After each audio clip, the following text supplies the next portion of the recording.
Today's episode is in part brought to you by Ren. Today I have a confession to make. I'm the kind of person that tends to get a lot of movie clips stuck in his head.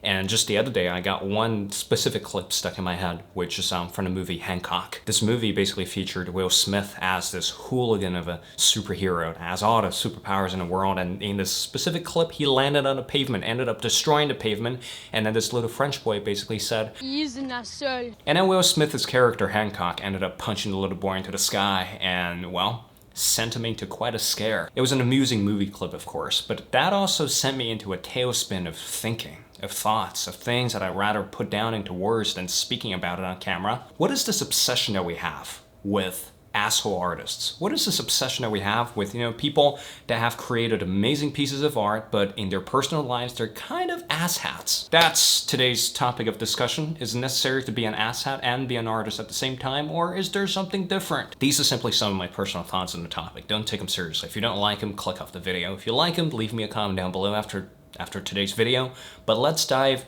right in. So here's what I believe. There is somewhat of a direct correlation between brilliance and being an asshole, but it's not exactly a linear process. Creative individuals, if you are a musician, songwriter, writer, or a painter, in order to do creative work, you have to realize that creativity is one of the most challenging fields to be in, because inherently it's non-linear, inherently it's something that you cannot control, and it requires a certain temperament to be an artist. Brainstorming doesn't always go well, and finding ideas doesn't always go your way as an artist, and sometimes you get really frustrated if you couldn't grab an idea out of thin air. Don't assume everyone's creative. Don't just assume that everyone has the potential to be a creative.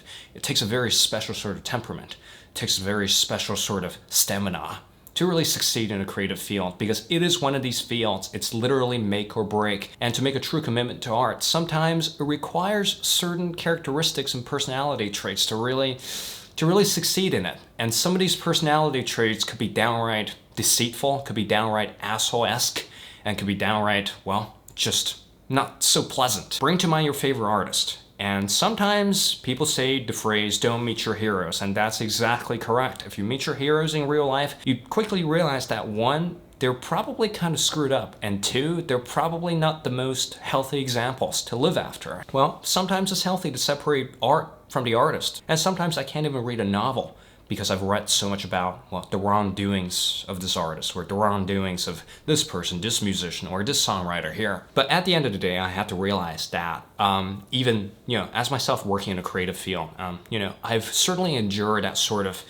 torture, certainly endure that sort of like non-linear, sometimes an idea doesn't work out, sometimes a video doesn't turn out right, or sometimes a piece of writing turns out to be absolutely difficult to get right. It sends the artist into a tailspin of obsession, of obsessive thought, of just trapped in their own worlds, unable to get out. And this is where the famous phrase, reality distortion field comes in. Because to be a creative, you have to be so obsessed with your creative vision that sometimes everything around you falls apart. Everything around you, from your health to your social relationships, they just kind of fall by the wayside. And if you haven't spent enough time developing yourself as an individual, it's so easy, super easy, just to slip into that pattern of being a total prick to other people around you just because something in your artistic career didn't turn out right. And that's how sometimes artists can manifest themselves as pricks, as assholes, as people who are just completely out of reality. To bring art into your real life, this is a challenging endeavor. To really devote to art, to devote yourself into a specific creative career, and especially if you're full-time creative, it is gonna take a toll on your personal life. You're introducing a lot of chaos into a society where order seems to be privileged. Order seems to be the thing that's keeping everything glued together. Whereas if you just dick around, if you just walk around with your artistic temperament, people are gonna start seeing you as a prick. But sometimes this prickery, this unpleasantness, or this kind of like temperament, it's very easy to romanticize this kind of temperament. Because most people that you encounter at cafes, most people that you encounter at your work, that you encounter on a train, on a metro, they're in a sense harmless. They're in a sense, they've never tried something so radical as to pursue something creative in their lives. They've never perhaps entertained the idea of taking their art or taking their creative pursuits into their everyday lives. So when you do encounter one of these individuals, either through reading biographies or either through talking to them face to face, it could seem like they're so entrenched in their own realities that they can't really get out of their own heads. On one hand, they're not so pleasant to be around. I've observed the same tendencies within myself. Sometimes I have the tendency to neglect people's opinions when I'm really stuck in a creative problem. But on another hand, because these people are so rare, because these people are so hard to find, that there's a certain unhealthy obsession that we have with these, quote, toxic personality traits. I mean, you tend to see this in relationships all the times. The classic dynamic of the toxic boyfriend, or the person who always needs to get his way. And then you end up having this really bad dynamic of like one person seeking attention from the other person, but the other person is kind of cold and neglectful and always stuck in their heads. Yet this person who's seeking love from this distant person always seems to carry this really unhealthy obsession with the person. And I think that came from this energy that these individuals radiate, because they are so brought into their creative vision, because their reality distortion field is so great that sometimes, you know, it's difficult to fit them into a box. It's difficult to fit them into an orderly routine. It's sometimes difficult to reconcile this sort of conflict of everyday life versus, you know, the artistic life. That's where the intrigue comes from, and it is definitely not a healthy intrigue. So how exactly do we go about solving this problem of getting obsessed with terrible people? Getting obsessed with people that are not exactly that healthy, but yet they are brilliant. I think the solution here is to really look at art and life as two different forms of mastery, two different spheres of mastery, should I say. One sphere of mastery is your craft.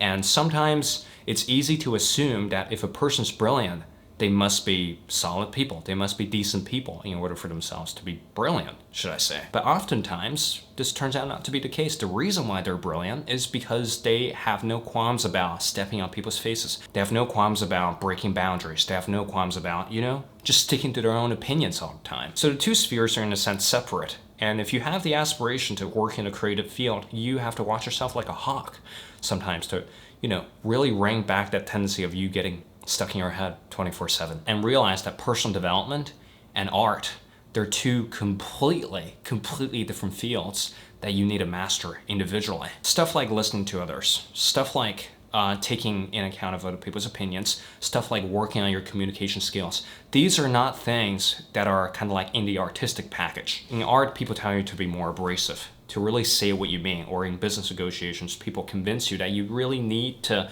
put yourself forward to get a specific outcome.